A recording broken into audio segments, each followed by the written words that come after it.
they're not ready, then I'll do Quran, and they'll start with another reciter, Yeah. and then they can go in the middle. But I think most likely it'll be I think by the time Quran finishes, then Okay.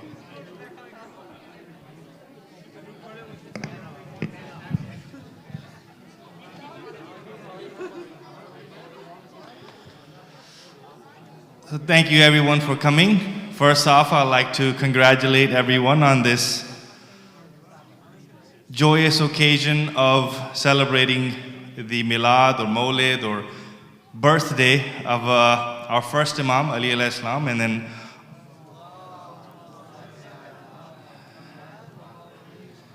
and our ninth Imam, Muhammad al-Jawad alayhi salam.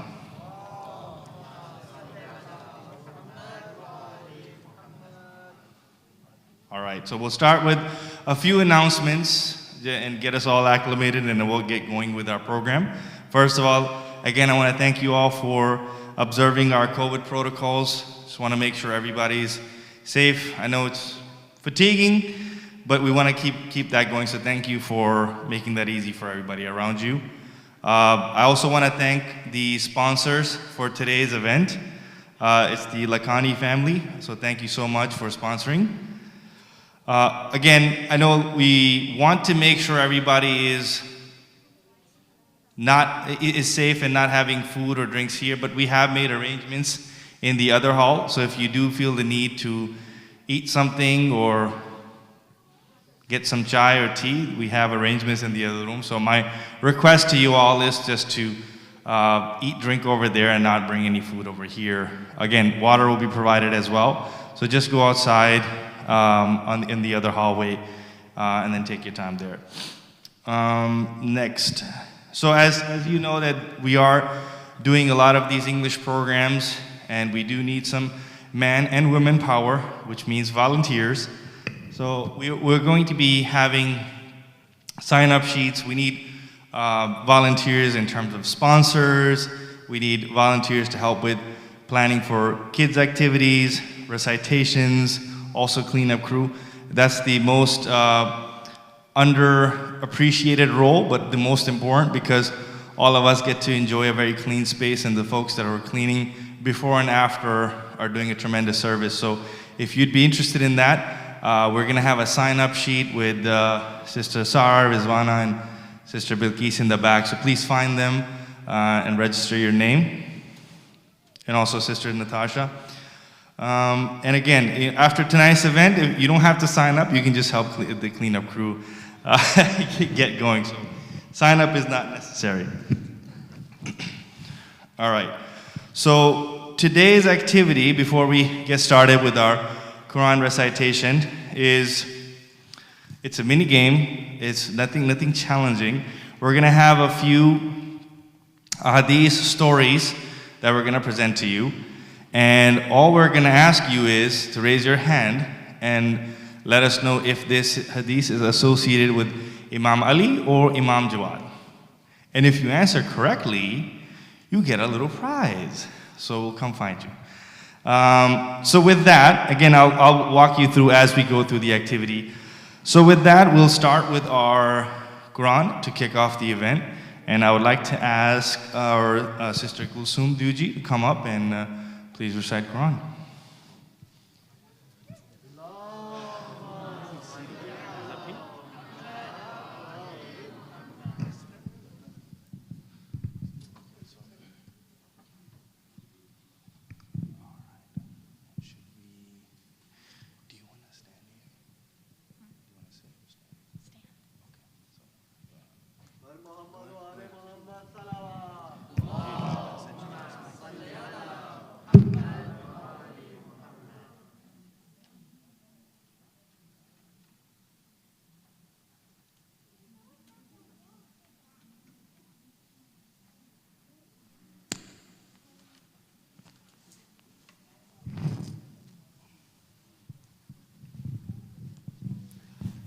أعوذ بالله من الشيطان الرجيم بسم الله الرحمن الرحيم والنجم إذا هوى ما ضل صاحبكم وما غوى وما ينطق عن الهوى in huwa illa wahyu yuha. I swear by the star when it goes down, your companion does not err, nor does he go astray, nor does he speak out of desire. It is not by revelation that is revealed.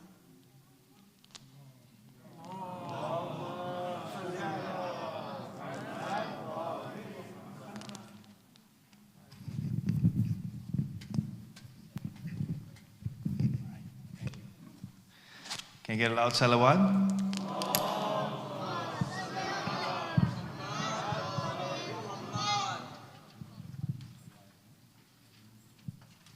All right, I believe our young poets have entered the building.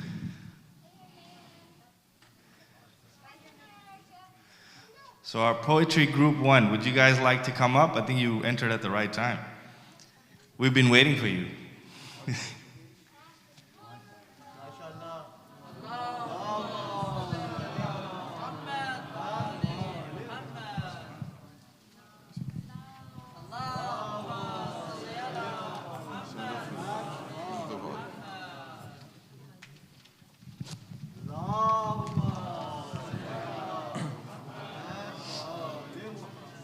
Assalamu alaikum, brothers and sisters. Felicitations to you on the birth of Imam Ali ibn Abi Talib alayhi salatu wassalam.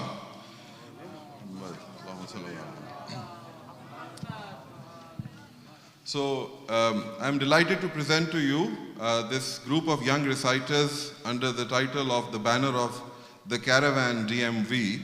And I encourage other children who have an interest in recitation and have tuneful voices, if their parents are interested, you can approach me afterwards and we can see how to integrate them.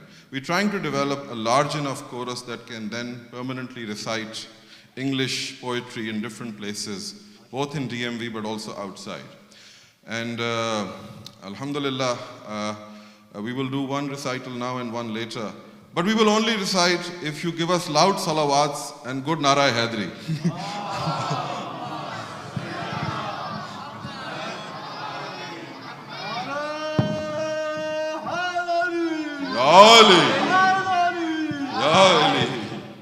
MashaAllah, MashaAllah. Yes, they can remove their masks briefly. So we are going to recite a short poem for you which is called The Sacred Ones. And this is a poem which is mimicked on an English nursery rhyme, 1, 2, 3, 4, 5, once I caught a fish alive, 6, 7, 8, 9, 10, then I let it go again. And this was my daughter, 4-year-old, and then that time I thought we could use this nursery rhyme to convey the names of the Ahlul Bayt alayhimus salam. And then this also has something on the birthdays of the Ahlul Bayt alayhimus salam. And inshallah, this is good for young children to make them memorize the names and birthdays of our Aimma alayhimus salam. Sallu ala Muhammad wa ala Muhammad. Move closer in. You also move closer. Okay. Bismillah. 1, 2, 3, 4, 5. We know the names of the sacred 5. 6, 7, 8, 9, 10. Muhammad, Ali, Fatima, Hassan, Hussein. Ali, Muhammad, Jafar, Musa. Ali, Muhammad, Ali, Hassan. And then the one who lives, Hazrat Hujjat ibn Hassan. Hazrat Hujjat ibn Hassan. Sallu ala Muhammad. थोड़ा सा ऊंचा पढ़ो बेटा, ऊंचा पढ़ो थोड़ा. Do you know when they were born? 3 in Rajab, 3 Sha'ban, 2 in Rabiul Awwal, yes, 1 each in Dhil Hijj Ramadan, 1 Rabiul Thani Milad, 1 in Safar, 1 Ziqad, 1 was born Jamadil Ukhra. These are the chosen ones of God. These are the chosen ones of God. Special are Rajab, Sha'ban, for every jinn and insan. First Rajab Mawla Baqir, 13th Mawla Ali Jan, 10th Rajab Mawla Jawad, Aka Hussain 3rd of Sha'ban, Zainul Abidin on 5th,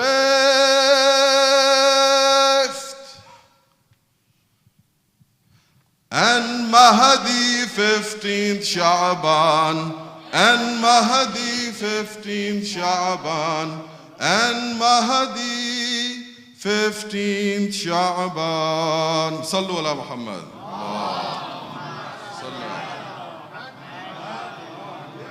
Jazakallah khair, we will see you again. Salam.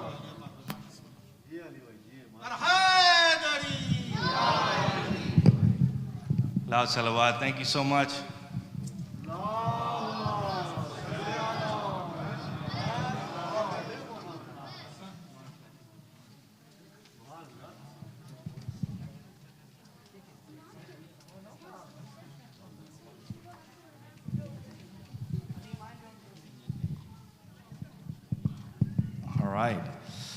All right, I think we should get started with our activity.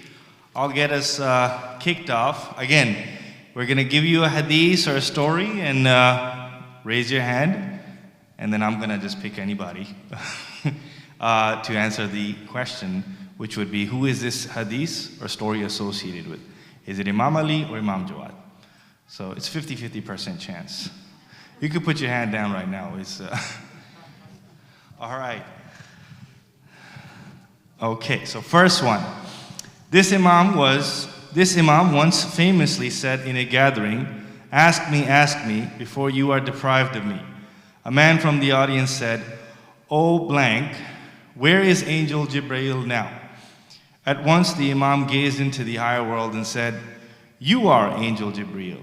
He said, "I have looked into the whole universe from top to bottom and found that everything is in its place except Jibreel. So you are Jibreel." When the Imam uttered these words, the one who had asked the question disappeared from the scene. He got caught. All right. Yes, sir. Imam Ali, yes, correct. Allahumma salli ala Muhammad wa ali Muhammad. All right, so I'm going to also ask the audience to participate, to read the hadith as well, because I think you might get bored just listening to me the whole time. So I'm just going to pick randomly, and we made eye contact, sir, so we're just going to I'm going to ask you to come up and read the next story. Allahumma salli ala. When this Imam set out from Baghdad and was heading for Medina, he came to the street where the Kufan gate was, and with him were the people who had come to say farewell to him. He stayed at the house of al-Musayyib. He went into the mosque and its courtyard. There was a lot tree which had not borne any fruit. He called for a jug of water and performed the ritual ablution at the roots of the lot tree. He then stood up and performed the sunset prayer with the people. He prayed then and departed. Afterward, when the people went to the tree, they saw that it was bearing good fruit. They were amazed and ate from it and found sweet lots without stones. They said farewell to him, and he departed at that time for Medina. All right, who is it? You raised your hand very fast, so go ahead, sir. Is it Imam Jawad al-Islam? I don't know all the answers, so. Yes, you're correct. Allahumma salli ala Muhammad wa ali Muhammad. All right, you get a prize too.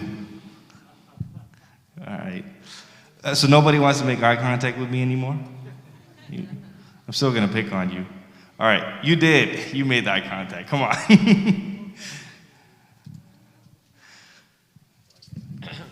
This Imam was asked the meaning of well-being or well provided for. He replied, "Your welfare does not lie in your having enormous wealth and numerous children, but it rests in your being highly educated and forbearing, and in your being proud of your obedience to Allah. If you do a good deed, then thank Allah for it, and if you commit a sin, then repent, and atone for it. In this world, there is real welfare for two kinds of people. One is the person who, when commits a sin, atones for it, and the other is anxious to do good as much as possible. All right, go ahead. Who is it? Is it Imam Ali? Yes, it is. Good job. Allahumma salli ala Muhammad wa ali Muhammad. Oh, you want to come up and read?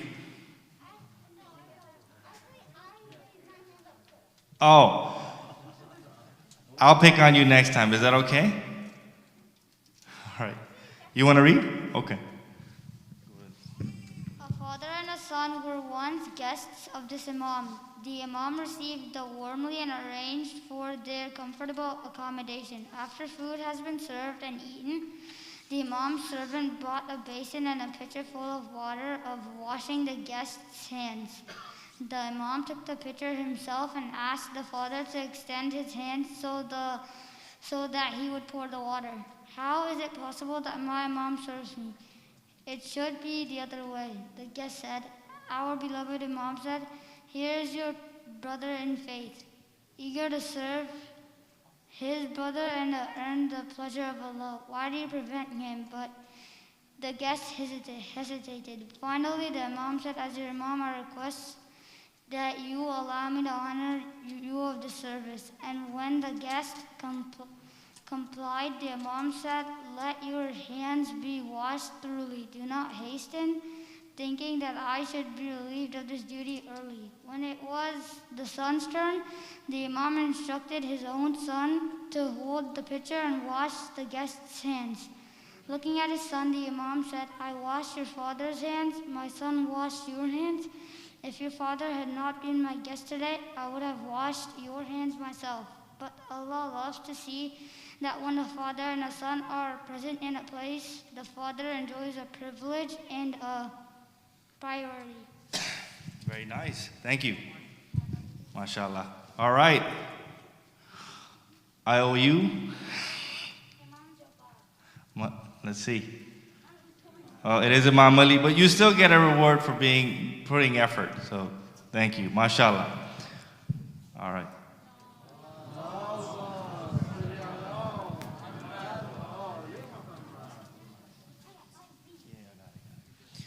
All right. So next up, who should I call him? You made eye contact. Come on. Come on up. Yeah, right. You're right there. All right, go ahead. This Imam is associated with the following dua for protection.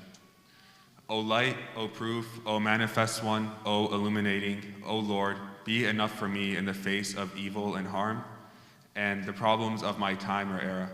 And I ask you for salvation on the day when the trumpet shall be blown.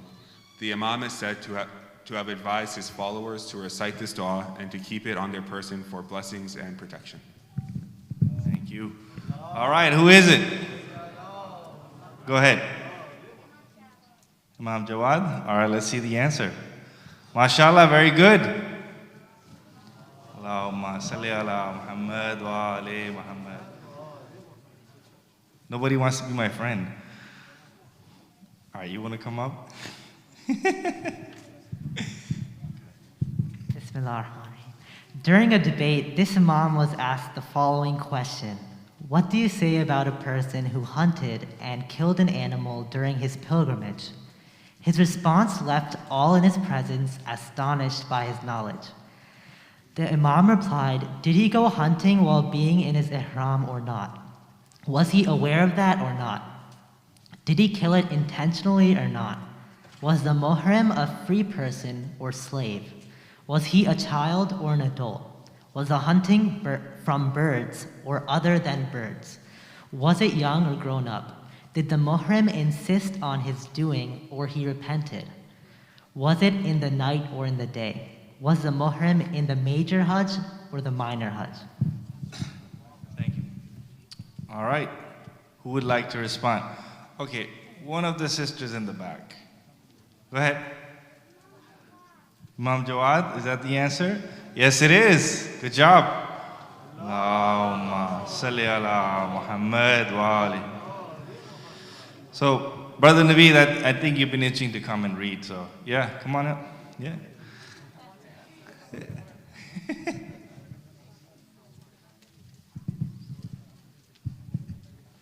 All right, who was it? This Imam used to say, contemplation gives life to the heart of those with insight. They are like a man walking in the darkness with a light, adroitly avoiding the pitfalls, taking no longer than he must. All right, who is this? Nobody in the back wants to participate? No? Yes? Maybe? All right, go ahead. Yep. Is Imam Ali? All right, let's see. MashaAllah, very good.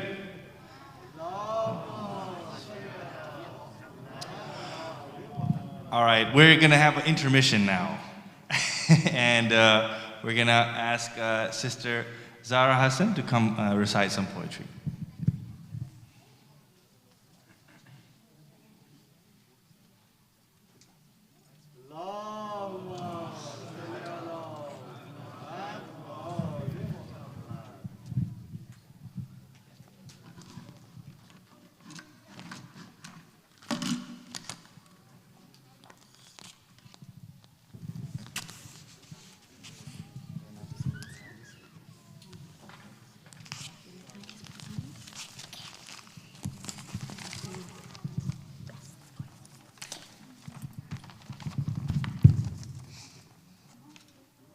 Assalamu alaikum.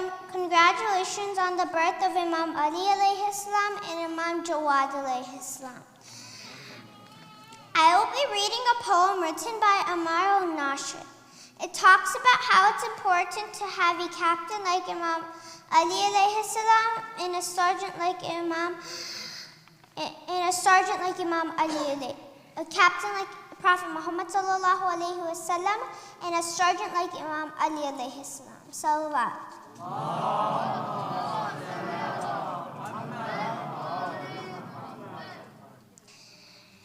Never should a ship ever sail without a direction. Captain, sergeant. Never should a ship ever sail without a direction. Captain, sergeant.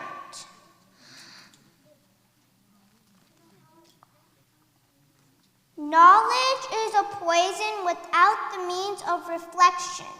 So mention.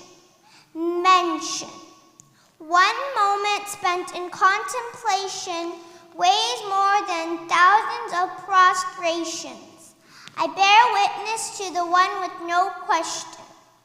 Ahmad had said, I'm the city of God's knowledge. Hey, there's the key. Hey, there's the key. Born from the light of the Ilah, Ali Maula. He was never ever seen fleeing from a war. Ali Maula. He gave us Hussein in Karbala. Ali Maula. He lifted the door. Ali Maula. He lifted the door. Ali Maula. Never should a ship ever sail without a direction. Captain. Sergeant. Never should a ship ever sail without a direction. Captain. Sergeant. One moment spent in contemplation weighs more than thousands of prostrations. I bear witness to the one with no question. Born from the light of the Ilah, Ali Maula. He was never ever seen fleeing from a war. Ali Maula. He gave us Hussein in Karbala. Ali Maula. He lifted the door. Ali Maula. He lifted the door. Ali Maula. Justice, kindness, and bravery, all gathered in him. He knows no fear. He'll be on the battlefield shedding blood, but in prayer shedding tears. Sincere. Like Aaron, he was on to Moses. To Taha, he was the closest. On this day, the heavens have opened, raining down from heaven roses. He killed Marhab just with his eyes with 3 letters, A, L, and I. He was named the lion by his mother, Ali Maula. His knowledge overflows like a river, Ali Maula. He gave everything while he suffered, Ali Maula. He lifted the door, Ali Maula, who lifted the door. Ali Maula, who lifted the door, Ali Maula. Nare Haidari, Nare Khaybari, Nare Safdari, Salvat. Allahumma salli ala Muhammad. MashaAllah, great job. Thank you.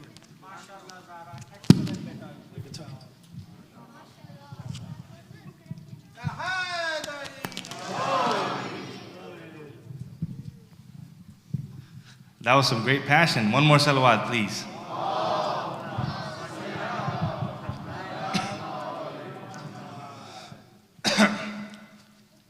All right, we'll resume the program again. You want to come up? Yeah. No, I'm looking at you.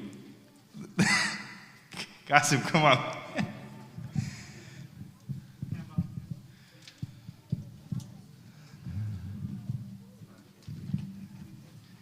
This Imam has said, O you who carry knowledge around with you, are you only carrying it around with you? For surely knowledge belongs to whoever knows and then acts accordingly, so that his action corresponds to his knowledge. There will be a people who will carry knowledge around with them, but it will not pass beyond their shoulders. Their innermost thoughts will contradict what they display in public, and their actions will contradict what they know. All right, who is it? Somebody who didn't go before. Somebody who didn't go before. All right, you want to answer? Imam Jawad? I was Imam Ali. Muhammad. So are we gonna, any sister volunteers who want to come up and read? Don't make me pick. All right, come on.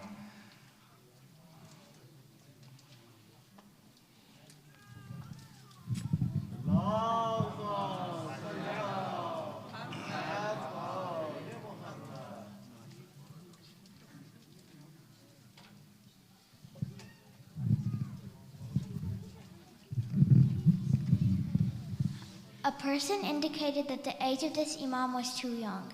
So his father replied, God, may he be praised, sent Jesus, son of Mary, to be an apostle, a prophet, the bringer of a revealed law, to begin his position when his age was younger than that of this Imam, peace be upon him. Thank you. All right, who would like to answer? Might need to see more hands. I think the same kids are responding. They're doing good. All right, go ahead. Imam Jawad, is that the answer? Yes, it is. MashaAllah. Good job. Allahumma salli ala Muhammad wa ali Muhammad. Come on, Gumbar. You made eye contact, man. That's the rule. You got to come up.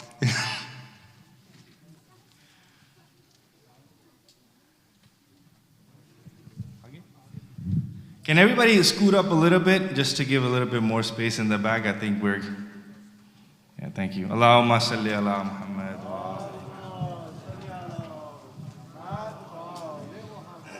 A few Muslims set out to perform the Hajj. On their way, thieves attacked them and robbed all their money and belongings. When they arrived in Medina, their leader went to this Imam and told him about what had happened. The Imam gave him some clothes and some of money to be distributed among his companions. The sum of money was as much as what had been robbed from them. The Imam saved them from their distress and compensated them from what had been taken from them. All right, which Imam? Come on, I need some adult participation. This is for everybody. I'm just going to pick some random people who are not raising their hands. All right, go ahead. Imam Ali, is that the answer? Oh, Imam Jawad. But it's okay, they're pretty similar, so it's all right.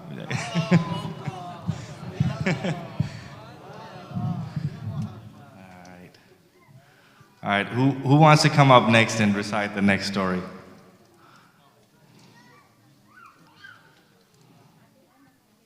Wow, these kids are mean. Why are you like pointing at other people? Any sisters want to participate? Are you a sister? Okay. Well, nobody's now making eye contact. Everybody's staring at the screen. Do you want to come up? Thank you. One day, a person came to this imam with the intention of asking such a question which would take him a long time to answer, causing his Maghrib prayers to be delayed. He asked, "Oh, blank, you say you know everything in the world.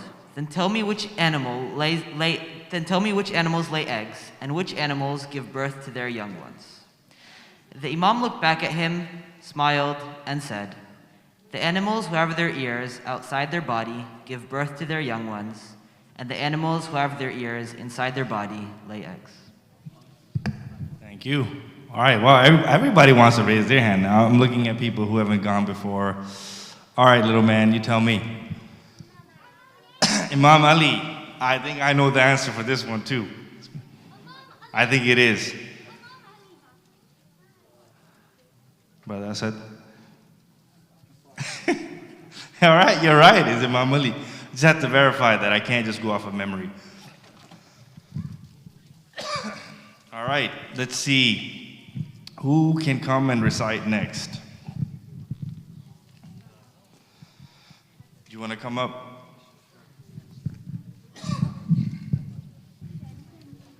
This imam was asked, "May I imagine something in order to conceive of God?" The imam responded, "Yes.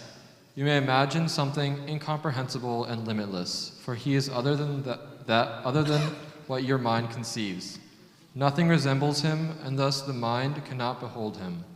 How could the mind behold him when he is other than anything that can be comprehended and other than anything that can be imagined? Thus, one may only imagine something incomprehensible and limitless." Thank you. All right.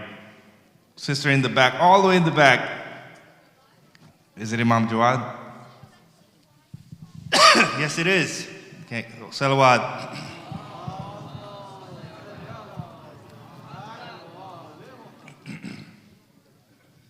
You should just stay standing.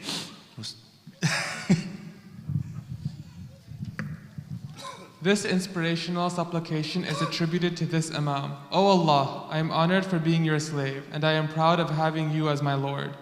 You are just as I like, so make me just as you like." All right. I heard my name. Where is it? All right. Whoever is in this was raising their hand. Oh, go ahead. You wanna give the answer? Imam Ali is the answer. Is it? Yes, mashallah, good job. Okay, I'm gonna ask you to sit down. Thank you. We all have to take turns. All right. Oh, wow, no more victims that need to come up here. Again, thank you for participating. I hope you enjoyed it. Aga Suleiman, I'll ask you to come up and take us. Oh yes, that's my bad. We do have another group coming over to close off the event for today. So group 3, I forgot your name. Please come back. What was the name? The caravan. Oh, the caravan.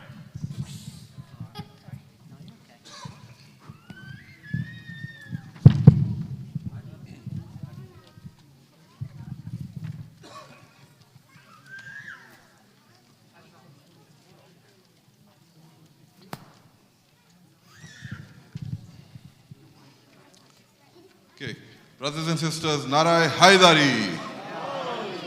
Bar Muhammad wa Ahle Bayt Muhammad, Buland Salawat.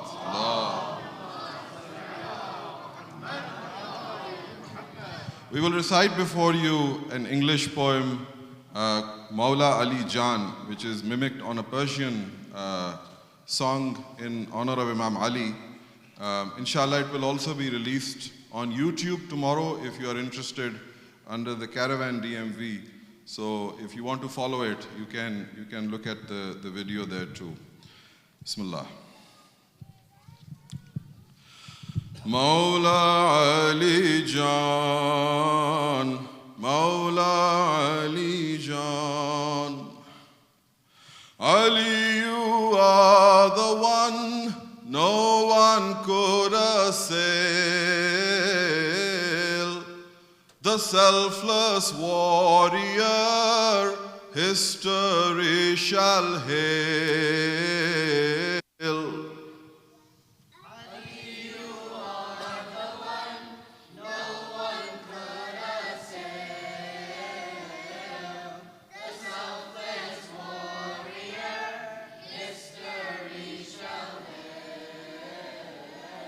The one for who the Lord sent al-Zulfiqar, the one who Mustafa titled al-Karrar.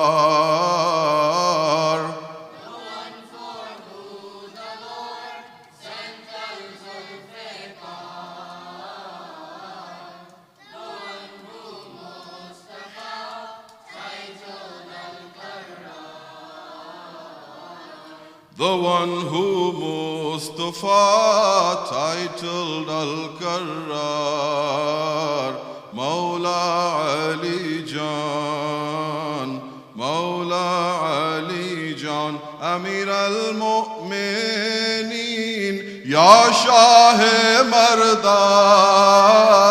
Ya Shahe Mardan, Ya Shahe Mardan. For Haqq and Batil, you are the Mizan, you are the Mizan, Maula Ali Jan. Durood bar Muhammad wa Ali Muhammad.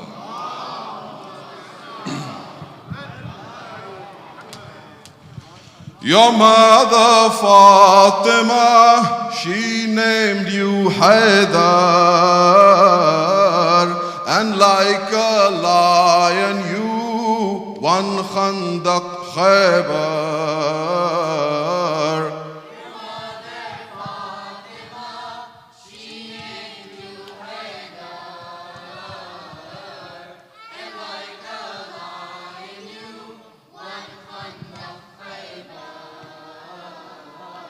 Shabe Hijrat, we see you as Murtada. Ghadir khum, we hear Man kunto Mawla.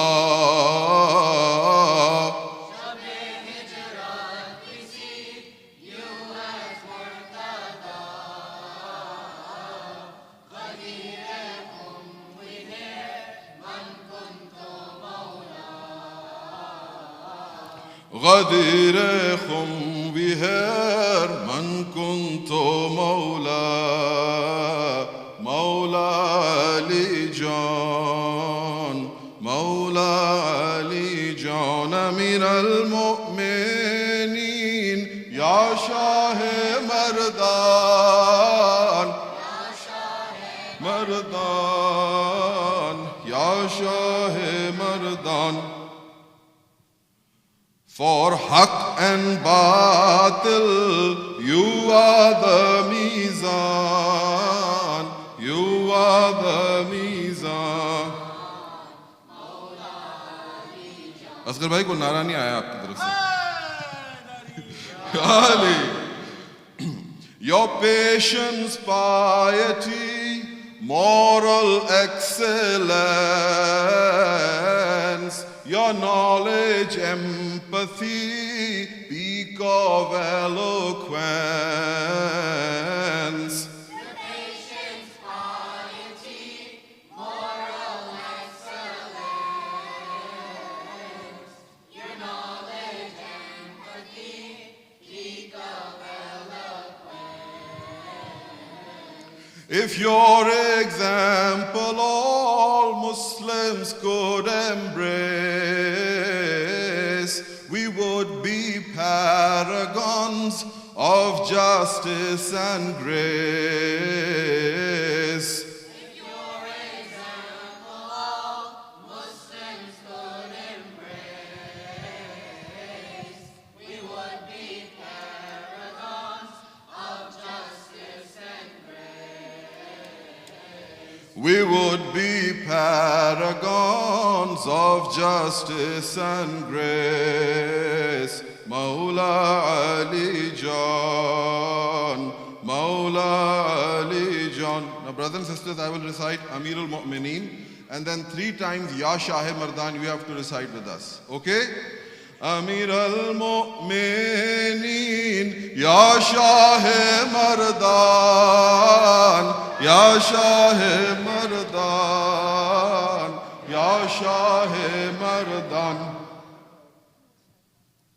For haq and batil, you are the mizan, you are the mizan. Mawla Ali John. Last stanza. The world is still in awe from Badr o Hunain, but your true miracles are Zainab Hussain. The world is still in awe from Badr o Hunain, but your true miracles are Zainab Hussain. For 14 centuries, no one has surpassed the standards that you set for standing steadfast. For 14 centuries, no one has surpassed the standards that they set for standing steadfast. The standards that they set for standing steadfast. Mawla Ali John, Mawla Ali John. Now remember, Amir al-Mu'mineen, Ya Shahe Mardan.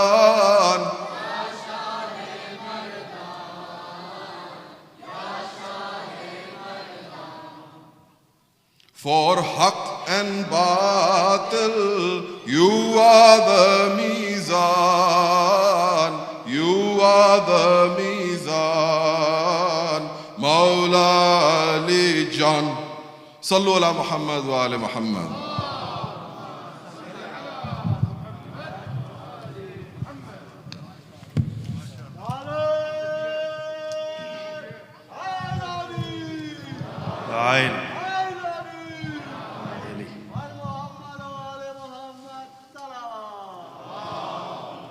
Again. That was, again, a beautiful job. Thank you for the practice, and everything shows in that. So thank you for the effort that you guys put in. So we'll continue with our program. I just have one announcement while everybody's here. There's an Urdu program tomorrow at 7:30 p.m., same time. So we'll start with Isha here. So if you have the time or interested, please come. So Agha Salman, I'll pass to you next to give us a closing speech.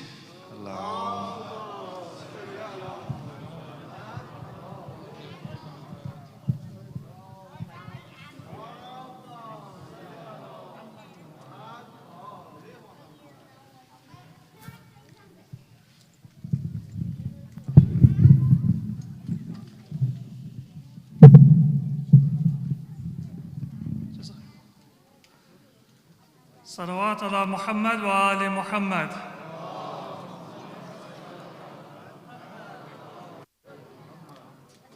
أعوذ بالله من الشيطان الرجيم.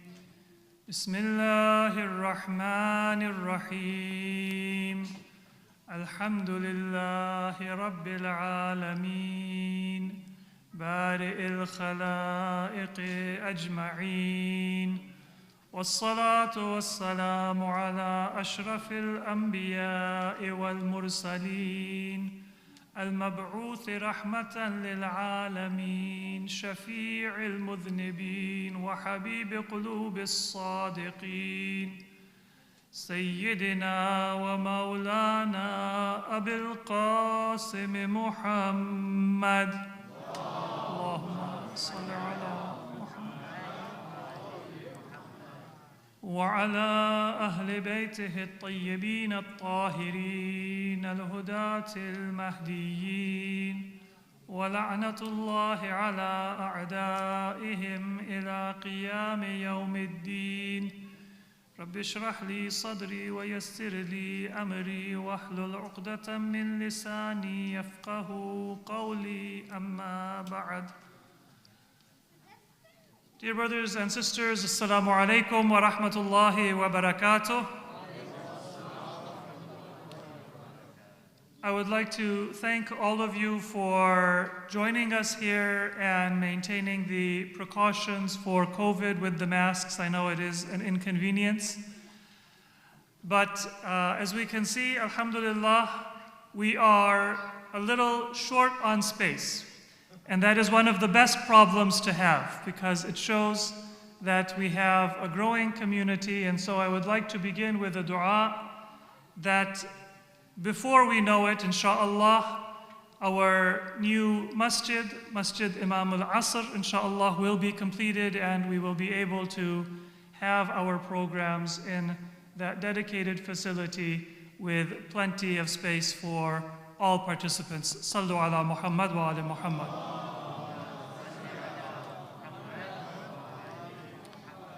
It is occasions like this when we appreciate that need more, and so that is when we should pray to Allah to assist us in the completion of that project. I would like to request all of you to recite a Surah Fatiha for the marhumin of the family of our sponsors for today's program, the Lakhani family and the marhumin of the Lakhani family, the Ramazan Ali family, Hassan Ali family, the Wazir Ali family, Bhojani family, and the Hussein family. For their marhumin, please recite Salawat ala Muhammad wa ali Muhammad.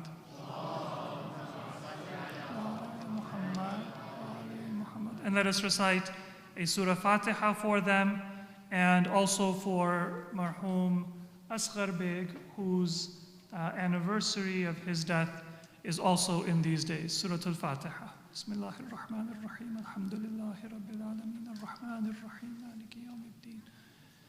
إياك نعبد وإياك نستعين اهدنا الصراط المستقيم صراط الذين أنعمت عليهم غير المغضوب عليهم ولا الضالين.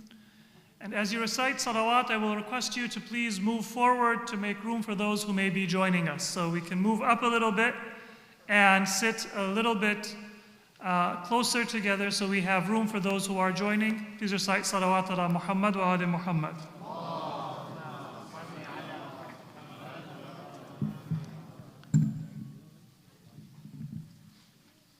As you know, today we are celebrating the birth of two of our imams and two of the greatest gifts that our Creator Allah has given us for our guidance and for our success in this life and in the hereafter. And they are our first Imam, Imam Ali ibn Abi Talib, alayhim as-salatu was-salam.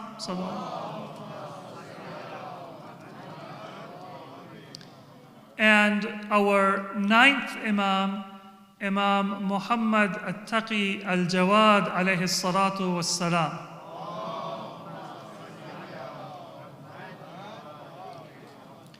And so briefly, I would like to talk about their lives and what we learn from them We had, mashallah, some very illuminating, very beautiful sayings and stories from the lives of both of our imams, and some very passionately, very beautifully recited poetry in praise of Ahlul Bayt alayhimus salatu wassalam. To complete that remembrance, we will inshallah talk a little bit about the lives and the lessons of these two imams and very important personalities in Islam's history and also in the story of Islam itself. Because their lives and their teachings, they were part of the completion of the message of our beloved Prophet Muhammad Mustafa sallallahu alaihi wa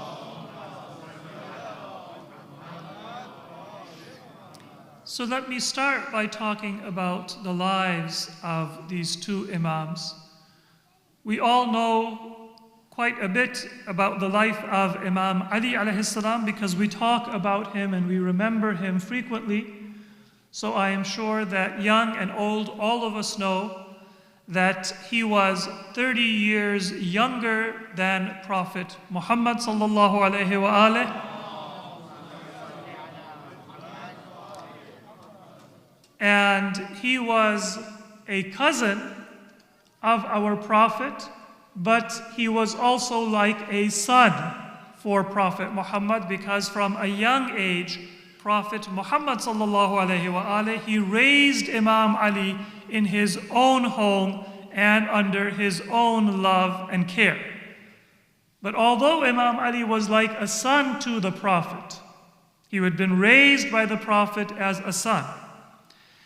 We don't find any hadith where Prophet Muhammad sallallahu alaihi wa alihi referred to Imam Ali as a son. Sallu ala Muhammad wa ali Muhammad. Sallu ala Muhammad wa ali. And that is something very unique and very special about Imam Ali.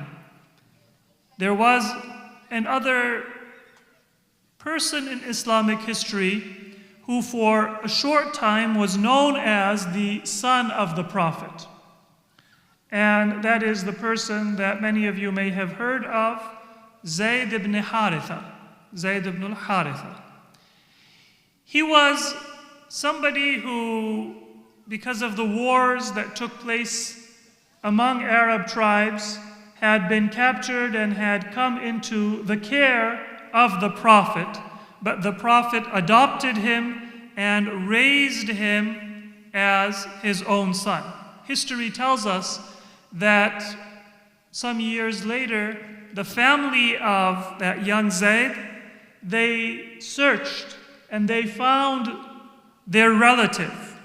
And they came to the Prophet and they said that you have taken care of our son, our relative, for so many years. We would like to pay you and take our relative back with us because he is a member of our tribe.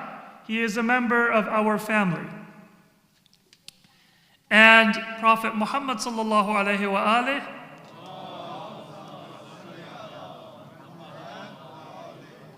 because of the beauty of his character, he said that now Zayd is an adult. And so I will leave the choice to him. He was no longer a child that needs to live with his parents in order to make his decisions. He had been now raised and trained as an adult under the guidance of Prophet Muhammad. So Prophet Muhammad said, I will let him choose. And when Prophet Muhammad said to Zayd that your family is here and they want to take you back, then the first response that came in Zayd's eyes were tears that streamed down his face. And he said, O Prophet Muhammad sallallahu alaihi wa alihi, there is no thought that would be more painful to me than to be separated from your company, from your presence, from your guidance. And so there was always a relationship of love because that can never be taken away between a person and their family. But he said that the city I want to live in and the home that I want to live in is the city and the home of Prophet Muhammad sallallahu alaihi wasallam. Of course, I am saying Prophet Muhammad because later he became a prophet, and Zayd was one of the first people to accept and to follow the Prophet, but this relationship was from before Zayd knew that he was going to be a prophet. So Zayd ibn Haritha was known to people at that time as Zayd ibn Muhammad. He wasn't the son of Prophet Muhammad, but just like today, people, they adopt children, and then the children take on the name of their adoptive parents. Before Islam, that was the custom among the Arabs of Hijaz as well. If you adopt somebody, then people say that this is the son of the adoptive parent. Later on, Islam said that there can be a great love and connection between an adoptive parent and a child, but there is also a relationship of blood, and that is not just by chance. That is chosen by Allah subhanahu wa ta'ala.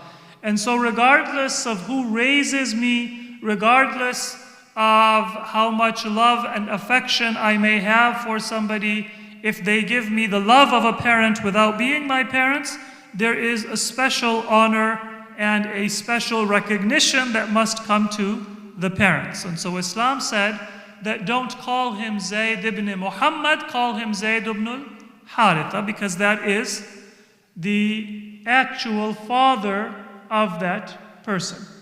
So for a period of time, Zayd was known as the son of Prophet Muhammad sallallahu alaihi wasallam before the Islamic teaching had been brought to the people. And he was older than Imam Ali. So Imam Ali is younger. And Imam Ali was much more like a son to the Prophet than Zayd was, because it was a closer connection from a younger age, and he had been raised almost entirely by our Prophet. But neither before nor after the Islamic teaching came, even figuratively, our Prophet never referred to Imam Ali as my son. He only referred to him as my brother. And that tells us how much honor Imam Ali alayhi salatu wasalam had in the eyes of the Prophet from a young age, even before the period of Islam, that the one who raised him, who was older than him, who taught him everything that he knew, did not say that this is my student, and did not say that this is my son, but said that this is my brother. Akhi wa ibn ammi, the son of my uncle Abu Talib and my brother. Salawat ala Muhammad wa ali Muhammad.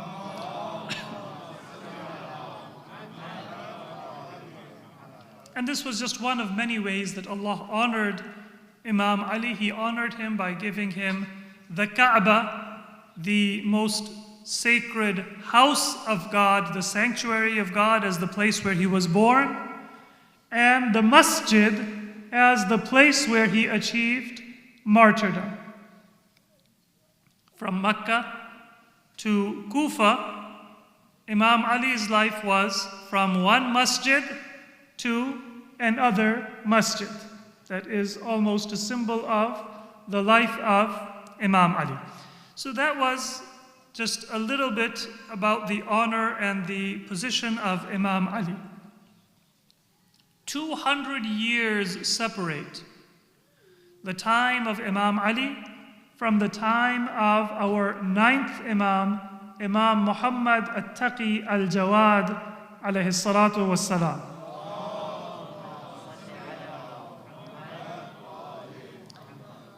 Imam Ali was martyred about 30 years after the death of our Prophet in the year 40 Hijri. And Imam Jawad alayhi salam, he was martyred in the year 220 Hijri, so about 180 years after the death of Imam Ali alayhi salam. 200 years almost is a long time. If we go back 200 years from today, that puts us in the 19th century, in the 1800s, in the period just before the Civil War, if we're looking 880 years ago. And just like a lot has changed from 200 years ago until today, a lot changed between the time of Imam Ali and the time of Imam Muhammad Taqi. In some ways, the changes were no less than the changes that we find from 200 years ago to our time. In our history, we see that a lot that has changed is about technology. 200 years ago, we didn't have computers, we didn't have cars, we didn't have electricity and all of these inventions that we use now.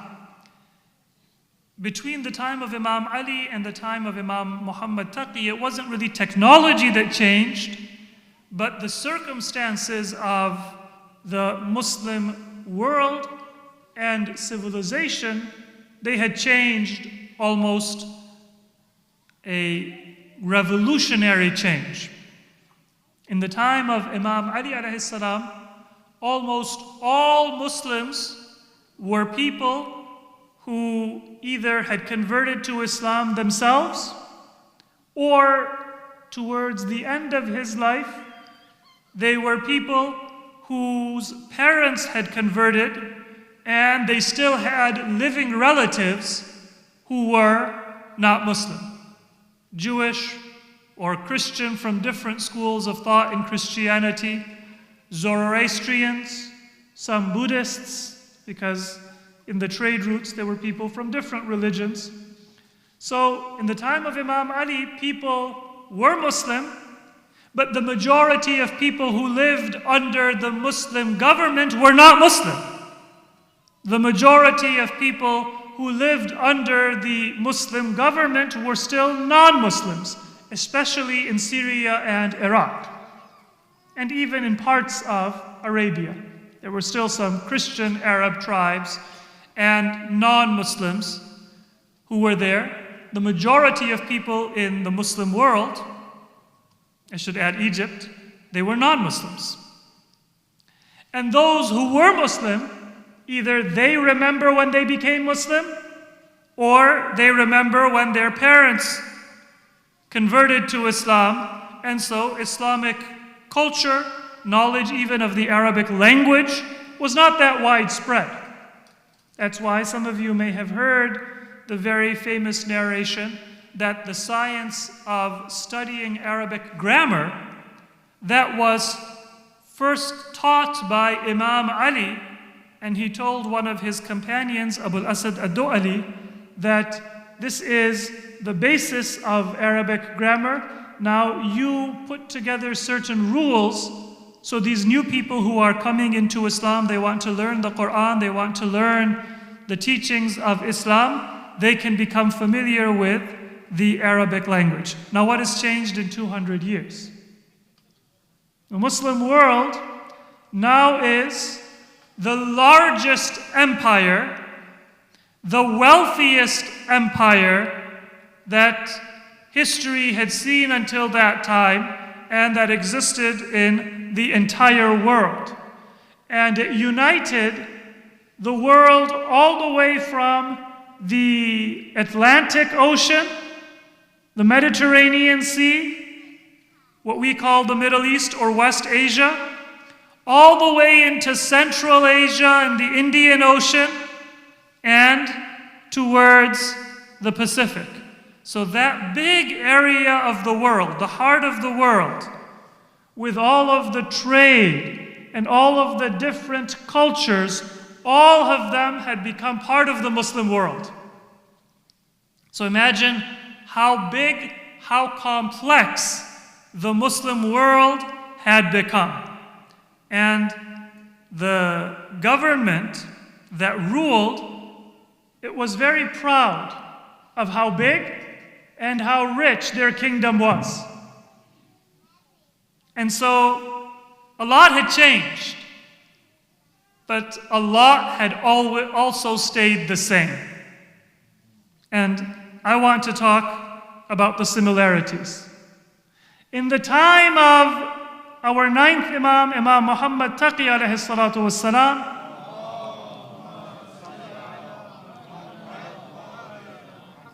because the Muslim world was a superpower or maybe a hyperpower, the most powerful, the biggest, the wealthiest civilization in most of the world, there was a great deal of pride and arrogance. And maybe many people said that everything is going good. Why would we need to listen to Ahlul Bayt, who say that we are still not just? We are still not following the principles of Islam properly. There are still people who are poor. There are still people who are oppressed. And we should not forget that. When things are going well, then a lot of times people say, forget the small things, it's not a big deal. We are the greatest country, the greatest civilization, the best. And although in the time of Imam Ali, it was a much smaller empire, a much less wealthy empire, but for the Arabs who only knew of Mecca and Medina and had seen Islam in the early days, even that was a very big thing. And they thought that why is Imam Ali, in their mind, always complaining? Of course, Imam Ali wasn't complaining. Imam Ali was reminding them of what is the actual teaching of our Prophet Muhammad sallallahu alaihi wasallam.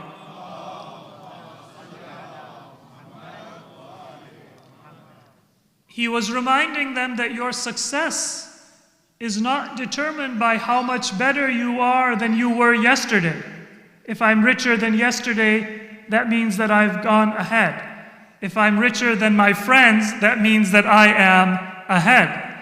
The measure of your success is what are you doing compared to what your potential is. What are you doing compared to what your obligation is? What are you doing compared to the standard that Allah had given you?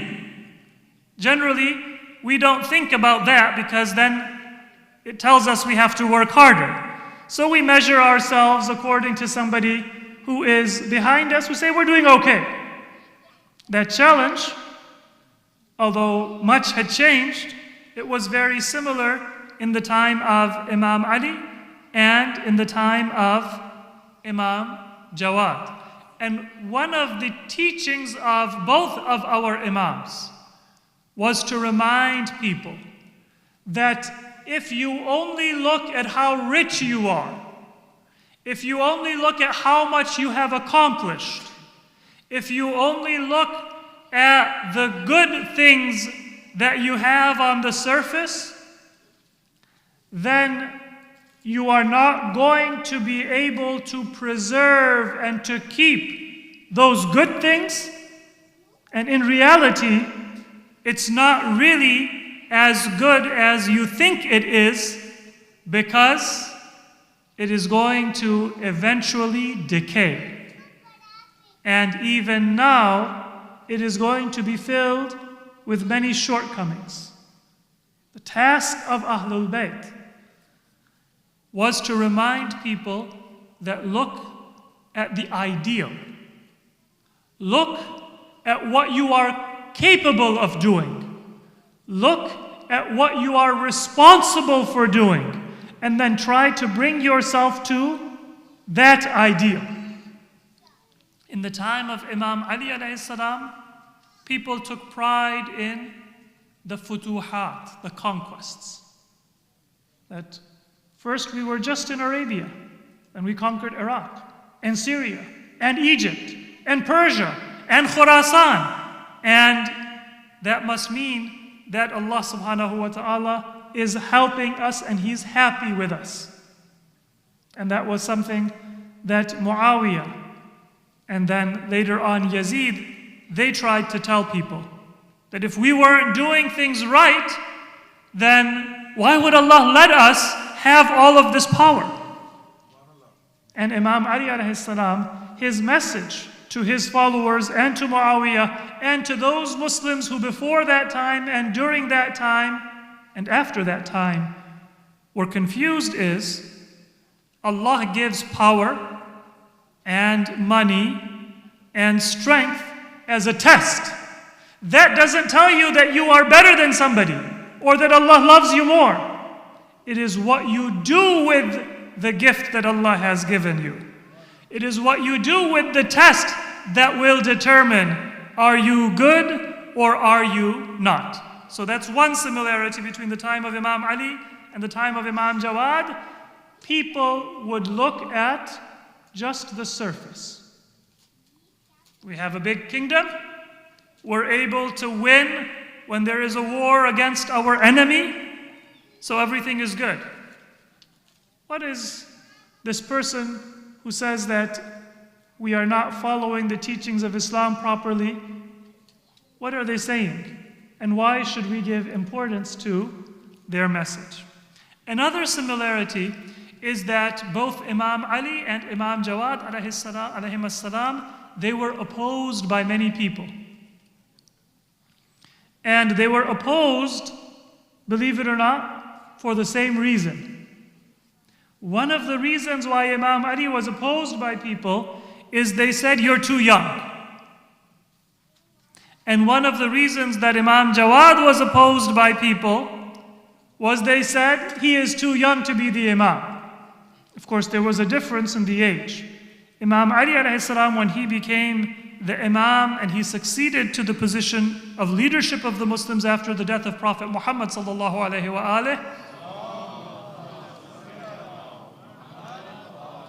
he was 33 years old.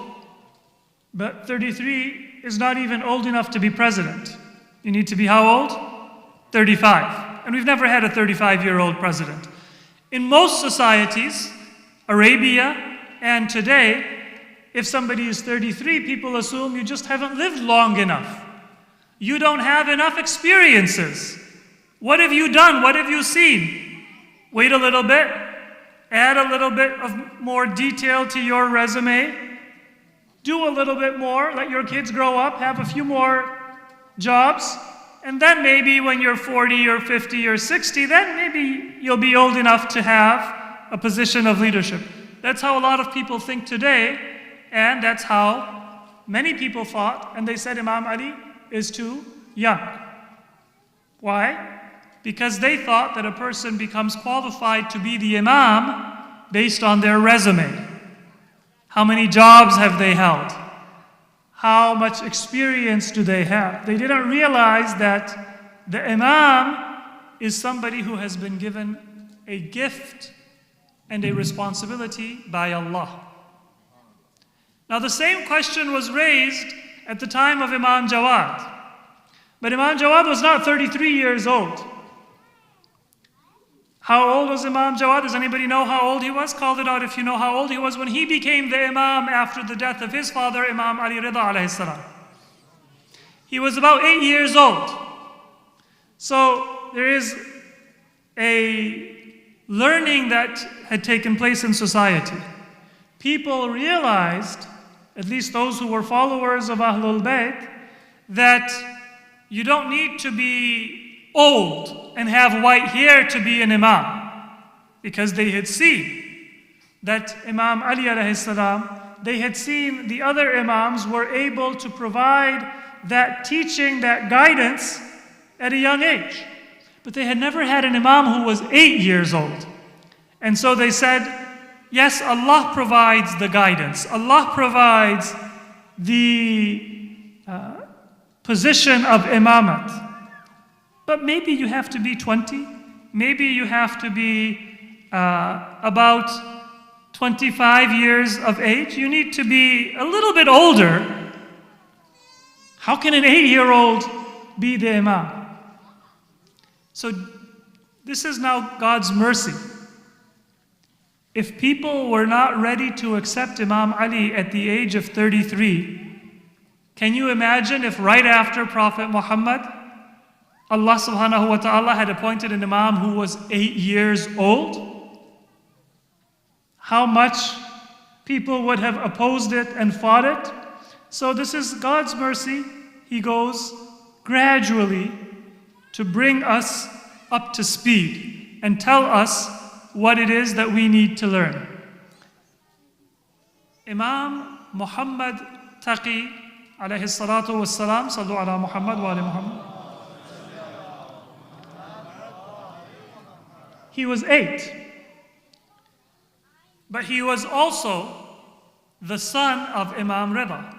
And Imam Rida alayhi salam had been given a very public position by the Caliph Ma'mun. And because now everybody knew Imam Rida, before that, the caliphs used to try to hide the imams. When Imam Zainul Abidin comes to perform Hajj, and the heir apparent, Hisham ibn Abdul Malik, is also there, the people in Medina and Makkah, they knew who the imam was. So they made way for Imam Zainul Abidin to come to do tawaf. But those people who had come from other areas, they asked Hisham, who is this person that people honor so much? And what did Hisham do? He said, La a'rifuhu, I don't know who it is. So the caliphs, the governments, they would try to hide Ahlul Bayt from the people. And that continued. Later on, Imam Musa Kadhim alayhi salatu wasalam, he was kept in prison for more than a decade because Harun wanted to hide the knowledge and the beauty of the character of Imam Musa Kadhim from the people. Really, for the first time, a caliph made an imam somebody who was widely known. And Ma'mun, he never knew that this is actually the wisdom of Allah that he is carrying out. He thought that he was going to use the imam for his purposes, but Allah was making Imam Rida alayhi salam widely known for his divine purpose. When Imam Rida became so widely known, then the only son of Imam Rida, because Imam Jawad was an only son, an only child. Imam Jawad alayhi salam from a young age also became widely known. And so when Ma'mun, he martyred Imam Rida alayhi salam, he was not able to extinguish the fame and the popularity and the love that people had now acquired for the family of the Prophet. And the most famous name that Imam Muhammad Taqi was known by at that time was Ibn al-Rida. Imam Rida was known as Ali al-Rida, the one chosen by God, beloved by people. The famous, well-known name of Imam Muhammad Taqi was Ibn al-Rida, the son of Imam Rida.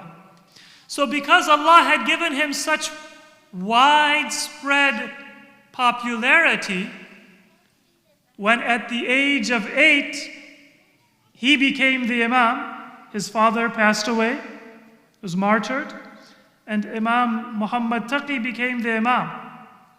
From all over the world, the most knowledgeable people who were followers of Ahlul Bayt came. And they started asking questions to find out who had the knowledge to answer their questions. And they asked the brothers of Imam Rida, they asked other people from the family of Ahlul Bayt, but they found that it was only Imam Muhammad Taqi who was a child, but he had the knowledge and the wisdom to answer any question that was put before him, including the question, one of them that we saw earlier in the program, that was put by the chief judge of the court of Ma'mun. So Allah, He gave a special kind of a guidance to the Muslims. Your Imam can be young. Imam Ali was 33, younger than most people think is old enough to rule a big government. Your Imam can even be 8 years old. In fact, the Imam can be any age, because an Imam is made an Imam through the guidance and the teaching and the grace of Allah. Not because they studied and they memorized a certain book, they passed a certain test, and then they qualified or they were elected by people to be an Imam. And that lesson was given to us not just by a teaching, but by the actual history of people seeing the Imam who is so young, being able to be a leader and a teacher of an entire religious community, the Muslim Ummah. Sallu ala Muhammad wa ala Muhammad.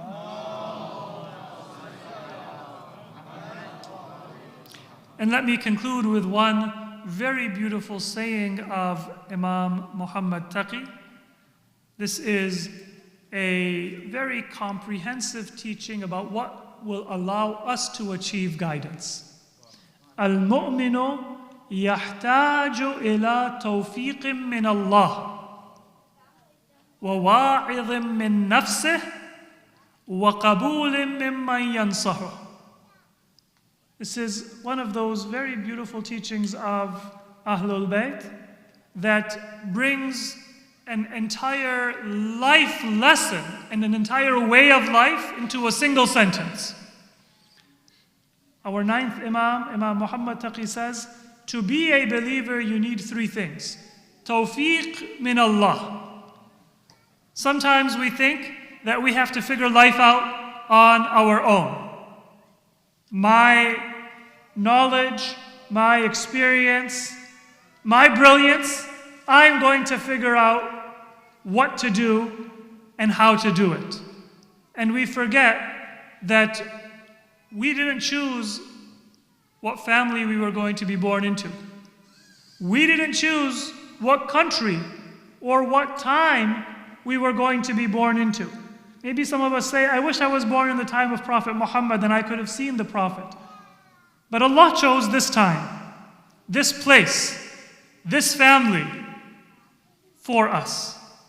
We forget that nothing in life is a coincidence, it comes from Allah. And therefore, the biggest thing that we need in order to achieve success in life is tawfiq min Allah, guidance from Allah.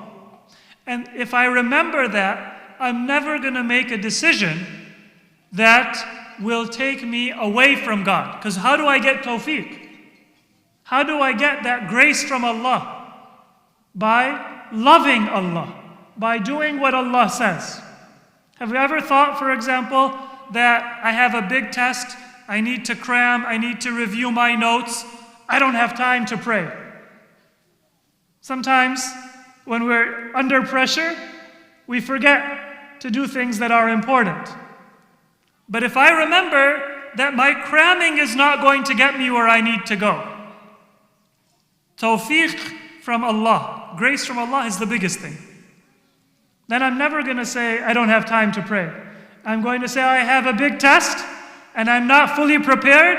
I need to pray because I need tawfiq min Allah. That's number 1. وَوَاعِذٍ مِّن نَفْسِهِ. You need to have a conscience.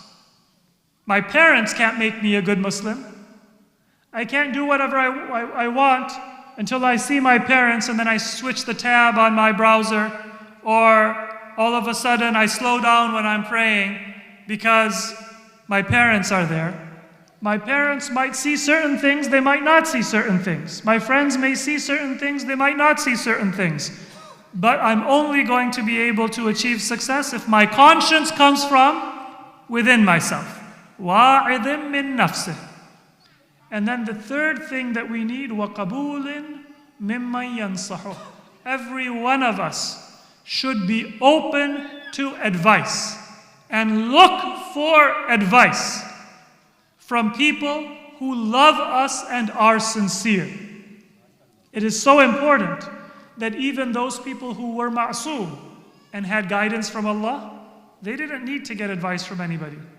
Our Prophet, Imam Ali, and each of our Imams, they would ask their followers and they would ask sometimes even their servants and their employees for advice. Not because they needed guidance, but because that is one of the ways that you get blessings from Allah. So once again, the statement of our ninth Imam, Imam Muhammad At-Taqi Al-Jawad alayhi as-salatu was-salam. المؤمن يحتاج إلى توفيق من الله وواعظ من نفسه وقبول ممن ينصحه.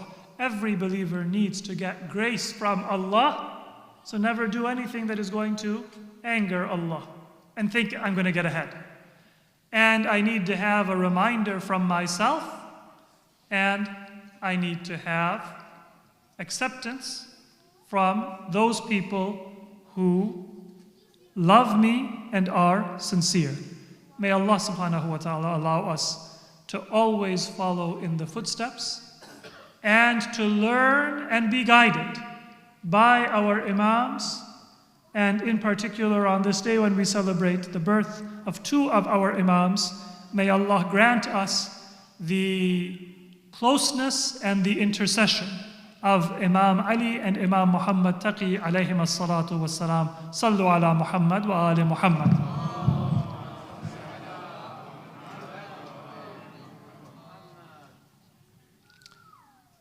And I think that concludes our program, and so we will conclude with ziyarah. We can all stand now for ziyarah.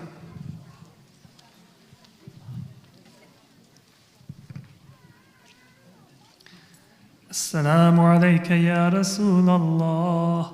السلام على علي أمير المؤمنين. السلام على فاطمة الزهراء سيدة نساء العالمين. السلام على الحسن والحسين وعلى علي بن الحسين ومحمد بن علي وجعفر بن محمد وموسى بن جعفر وعلي بن موسى ومحمد بن علي وعلي بن محمد والحسن بن علي والحجة بن الحسن القائم المهدي عجل الله تعالى فرجه وسهل الله مخرجه وظهوره وجعلنا من أعوانه وأنصاره والمستشهدين بين يديه. صلوا على محمد وآل محمد.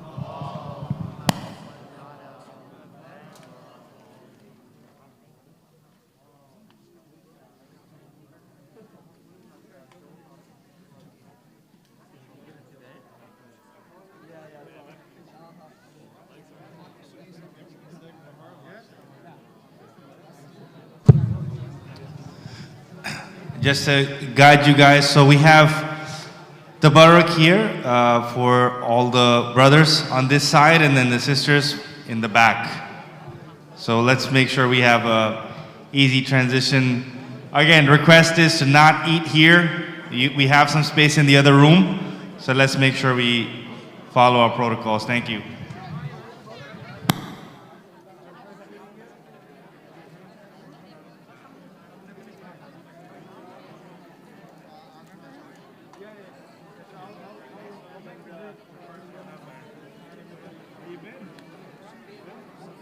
अच्छा programme किया